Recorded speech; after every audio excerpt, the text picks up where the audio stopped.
Hi, I'm Soman Chainani, an author of fantasy novels for young adults, and welcome to my home on the Upper West Side. For the last 10 years, I've written this big kind of epic fantasy series called The School for Good and Evil, which is like a mashup of fairy tales, Disney, and a little bit of Harry Potter. So I'm always on the road, traveling, touring, or on location for shoots of adaptations of my books, and here's where I come to hunker down and actually write.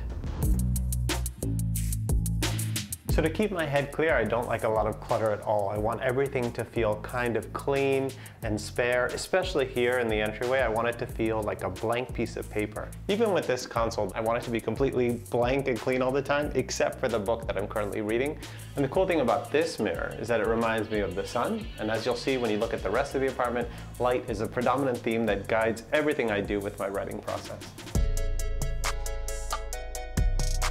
This apartment is surrounded by glass on 3 sides, and the sun literally rises in the east, follows me around as I write to the west until it sets. So I'm a weird writer in that I don't like to write at a desk. It feels too formal and too adult for me. So I've written my last 4 books in this chair, and if I'm not writing, I'll never sit in it because I'm superstitious. I don't want to lose the magic, so it's strictly my writing chair.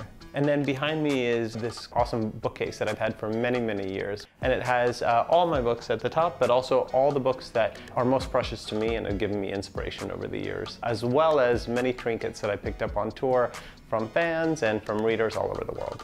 So my favorite part about being a writer for young adults is that you still feel like you can make a difference in their lives. Young adults and teenagers are in their most intense, passionate years, and I feel like if you tell them a story that really grips them, you can actually make a difference in the way that they think. As for this director's chair, it's from my time on the set of the School for Good and Evil movie, so you're always supposed to take something from set before you leave, and so I stole this on my last day. So while this is my creation station, let me show you where I go to actually decompress. Didn't have to come too far. This is Douggie. So one of the things I've realized about myself is that I also liked very soft things. So you have this kind of soft couch and the faux fur everywhere and the blankets everywhere. I want it to feel like this kind of absolute kind of cozy zone for me to disappear in when I'm done working, like this antidote to the hardness of New York City outside.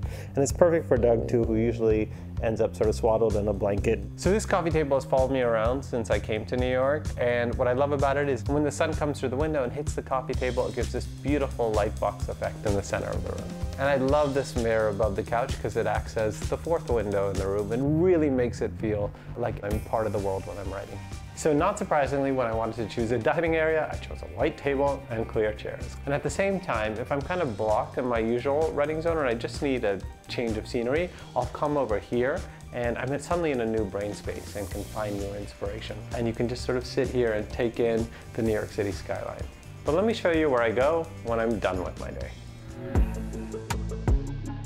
Like the rest of the home, this bedroom isn't the biggest, but I want it to be the coziest bed I'll ever sleep in. Books are a hugely important part of my life, obviously, and so this shelf becomes my kind of curated collection. Also on the shelf, there's toys and stuff that fans are giving me, and I sort of pile it here on the bookshelf along with my favorite books. Interestingly enough, the School for Good in the books is a glass castle, and that became kind of the inspiration for how I created this apartment as well.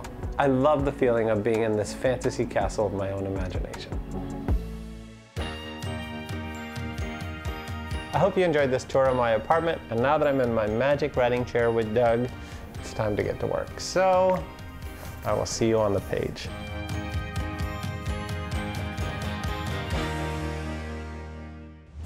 Can't get enough of these breathtaking homes? Hit that subscribe button for more open house coming your way.